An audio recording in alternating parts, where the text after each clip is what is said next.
Bonjour, dans cette vidéo, on va regarder la nature d'une série numérique et bien entendu, vous avez l'énoncé sous les yeux, donc vous pouvez réfléchir à cet exercice avant de regarder la résolution que j'en propose. Donc la série dont le terme général est arccosinus de n puissance alpha sur 1 plus n puissance alpha, il s'entend que alpha est a priori une constante réelle, quelque chose qui ne dépend pas de n.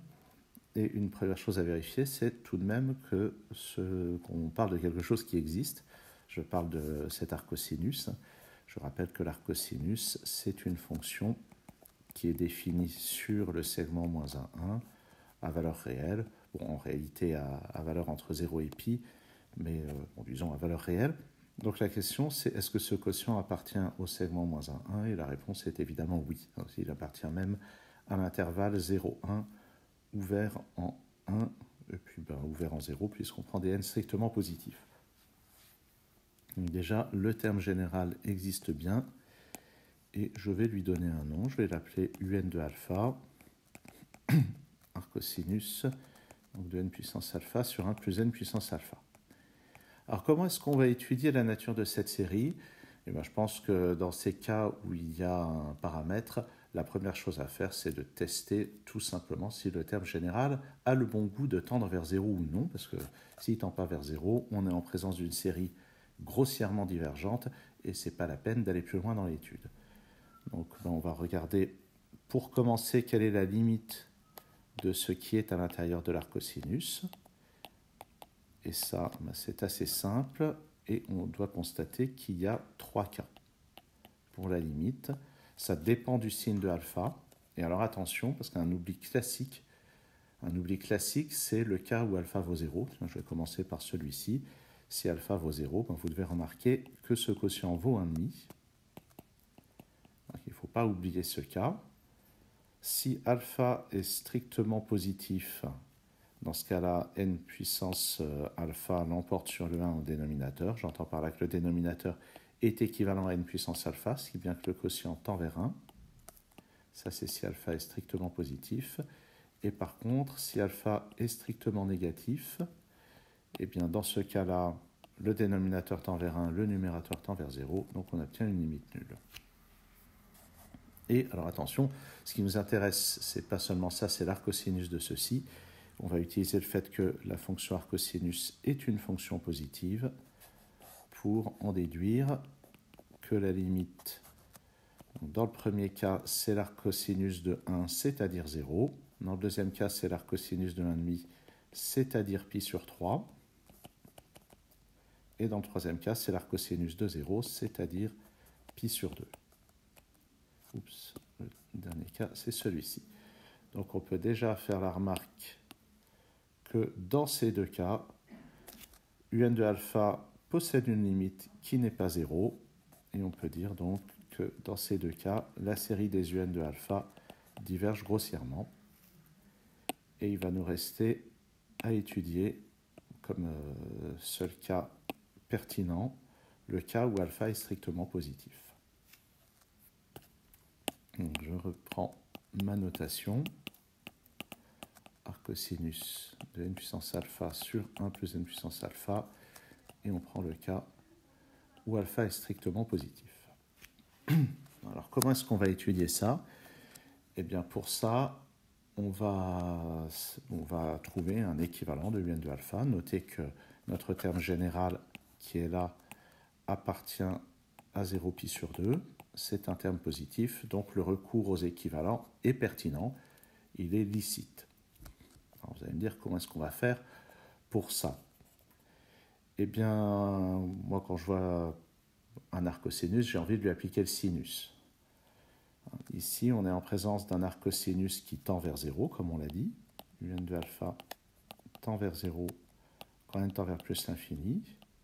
Donc on va simplement utiliser un équivalent de référence très classique sur le cosinus, qui est que 1 moins cosinus h, quand h tend vers 0, c'est équivalent à h carré sur 2. On va utiliser cet équivalent, et dans ce cas-là, on peut substituer au h un terme de limite nulle, comme ici, un de alpha. Donc on peut dire par une sorte de composition. Je préfère parler de substitution personnellement. Quand l'entier n tend vers plus l'infini, 1 moins cosinus de un alpha est équivalent à un de alpha sur 2. Un de alpha au carré sur 2. Et il se trouve que 1 moins cosinus un de alpha, c'est quelque chose qui se simplifie, puisque le cosinus de cet arcosinus, c'est la quantité qui est à l'intérieur. Et quand je calcule 1 moins la quantité qui est à l'intérieur, il va me rester ici, ceci, c'est égal à 1 sur 1 plus n puissance alpha, qui est égal donc à un de alpha au carré sur 2. Et puisque alpha est strictement positif, n puissance alpha est prépondérant devant 1. Donc ceci, à son tour, ma présentation est un petit peu sale. Comme d'habitude, vous me direz, c'est équivalent à 1 sur n puissance alpha. Maintenant, je multiplie par 2. J'utilise que un de alpha est positif pour passer à la racine carrée. Et je vais obtenir finalement comme équivalent de un de alpha, quand n tend vers plus l'infini, ça va être racine carrée de 2 au numérateur sur n puissance alpha sur 2. Et on voit que notre terme compliqué possède finalement un équivalent assez simple, qui est le terme général d'une série de Riemann. Et cette série de Riemann, on sait qu'elle converge si et seulement si alpha sur 2 est strictement plus grand que 1. Et grâce au critère des équivalents, on va pouvoir conclure que la série des un de alpha converge si et seulement si alpha est strictement plus grand que 2. Et vu d'ici, je ne vois pas grand-chose à ajouter, si ce n'est que, en brodant un petit peu sur le calcul que je viens de faire, je vais proposer une formule donc, que j'ai plus ou moins utilisée dans ma démonstration, qui est de trouver, la question c'est trouver un équivalent quand t tend vers 1 de arcosinus de t. C'est assez rare qu'on écrive des équivalents ailleurs qu'en 0 ou en plus l'infini, mais pour l'arcosinus, c'est pertinent de regarder quand t tend vers 1, puisque c'est l'endroit où l'arcosinus tend vers 0. Et en général, les équivalents, on aime bien les connaître pour les quantités de limite nulle ou de limite infinie, puisque les équivalents servent dans les produits, dans les quotients, à résoudre des formes indéterminées. Donc pour ça, je vais refaire le raisonnement qu'on a vu. Arcosinus t tend vers 0 quand t tend vers 1, et on utilise que 1 moins cosinus u est équivalent à u carré sur 2. Donc avec ça, quand je remplace u par arcosinus de t, j'obtiens que 1 moins t est équivalent à arcosinus de t au carré sur 2 quand t tend vers 1. Maintenant, il faut penser que quand t tend vers 1, arcosinus tend vers 0 par valeur supérieure. En fait, l'arcosinus est simplement une fonction à valeur positive, donc il n'y a même pas de question là-dessus.